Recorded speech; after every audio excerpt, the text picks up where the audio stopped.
Hola, ¿cómo están todos? Bienvenidos a Salud en Casa. Hoy día vamos a hablar acerca de un tipo especial de demencia que es uno de los más comunes y más frecuentes. Tanto es así que ahora que creemos que cualquier demencia es la de este tipo y creemos que solamente hay un tipo de demencia y no es así. Voy a explicarles primero qué cosa es una demencia. La demencia no es una locura, a pesar de que muchos utilizan con mucha ligereza este término, lo cual genera confusión. La demencia no es una locura. En la locura lo que hay es pérdida de contacto con la realidad, pero sí hay razonamiento, hay pensamiento, hay memoria. En las demencias no. Lo que sucede en las demencias es que en un cerebro de una persona que ha tenido un nivel de raciocinio, de pensamiento, de criterio, de juicio y de memoria, es decir, funciones cerebrales superiores que nos convierten en personas y no en individuos, con las demencias estas se van deteriorando poco a poco. Y demencias hay muchas y de muchísimos tipos. Por ejemplo, tenemos las demencias como consecuencia de la enfermedad de Parkinson o de cualquier otra enfermedad neurodegenerativa.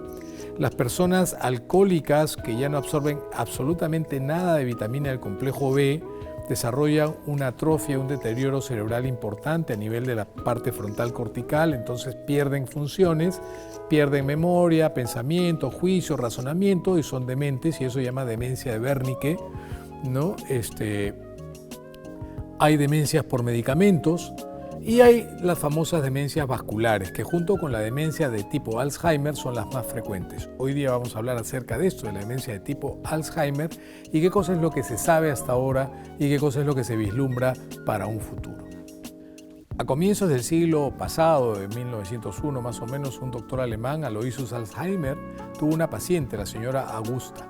Esa señora de 51 años de edad había empezado a tener problemas de olvidos en sus memorias recientes, se confundía las cosas, había notado pues que los lugares familiares le resultaban extraños y, como siempre pasa en el Alzheimer, que es una enfermedad neurodegenerativa crónica progresiva, tienes periodos previos muy largos que pasan desapercibidos. ¿Qué era lo que le pasaba a esta señora?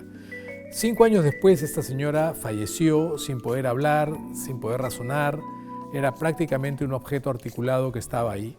Y luego de esto, Alzheimer, el doctor Alzheimer, manda a hacer un estudio del cerebro de esta paciente y encuentra en las imágenes microscópicas que habían grandes cambios estructurales dentro de las neuronas o de las células cerebrales. Pero el principal cambio y lo que más le llamó la atención al doctor Alzheimer fue que habían desaparecido una cantidad importantísima de neuronas, es decir, se habían muerto neuronas.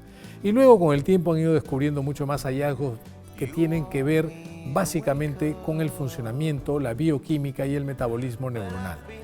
Entonces, en ese momento, el doctor Alzheimer describe su enfermedad y precisamente por eso es que lleva su nombre, porque hay un deterioro progresivo de neuronas. Se calcula que aquellas personas que tienen Alzheimer o riesgo de tenerlo van a tener una muerte neuronal rapidísimamente acelerada. O sea, si se nos pueden morir 1000 al día, en el Alzheimer podrían llegar a morir 1 millón de los más de 200.000 millones que tenemos. Eso significa que con el tiempo iremos perdiendo propiedades intelectuales o cognitivas superiores y conductuales también. Se calcula que en el mundo hay más o menos 50 millones de personas que tienen esta condición. En los Estados Unidos es un problema de salud pública alucinantemente preocupante por la cantidad de dinero que se tiene que mover en gastos directos e indirectos como consecuencia de diagnosticar, tratar y atender a las personas que tienen esta condición.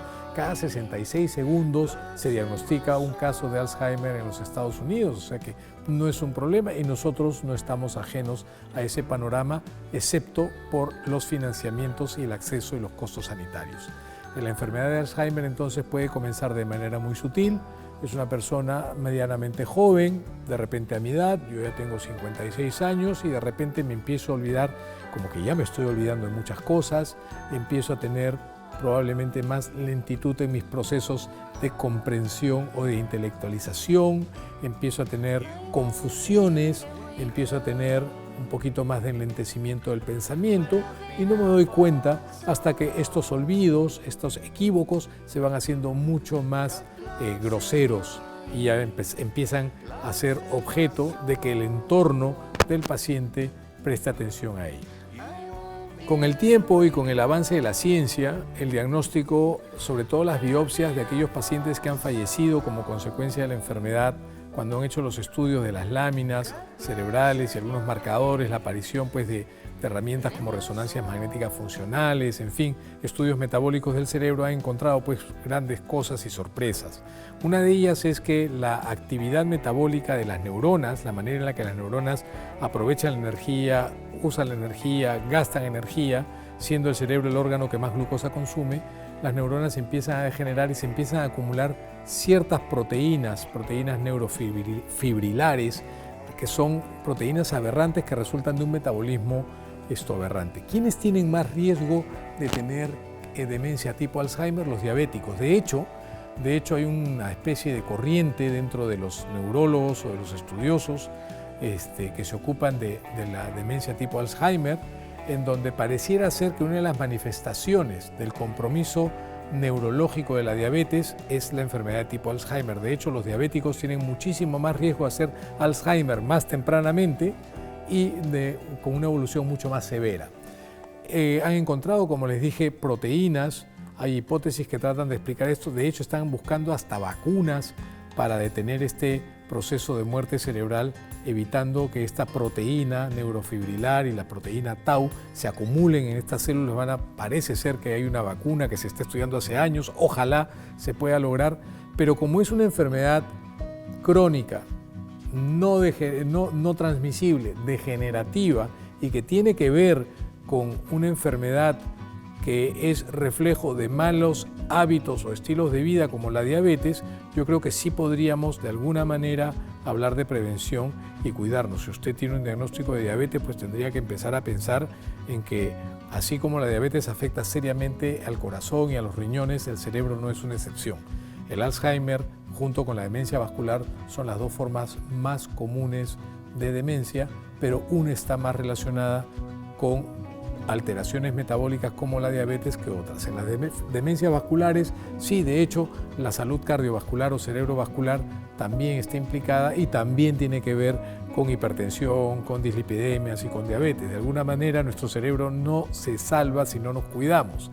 El tratamiento del Alzheimer, pues la verdad que hasta el momento no es lo suficientemente efectivo como para revertir o frenar siquiera de manera eficiente esa pérdida y esa degeneración neuronal, pero creo que hay más y mejores drogas en proceso de investigación y de diseño para que los pacientes con Alzheimer se puedan beneficiar. El problema de las nuevas drogas es que son bastante caras y a veces en esquemas de salud pública como el nuestro, en donde encima tampoco tenemos pues la garantía o la tranquilidad de que todos los medicamentos en nuestro país son de calidad, porque no tenemos cómo medir esto más que por un registro que es un documento que dice que sí.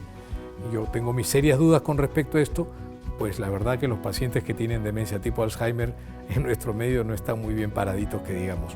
Y lo otro es el desgaste familiar.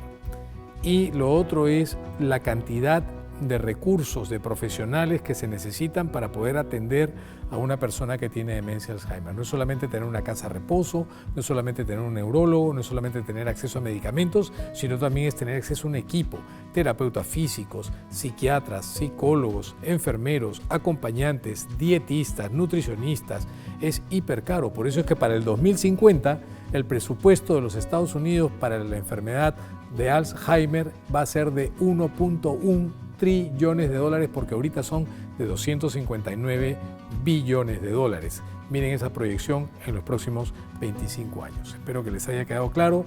Lávense las manos, abran las ventanas y a cuidarse, porque es mejor prevenir que enfermar. Chao.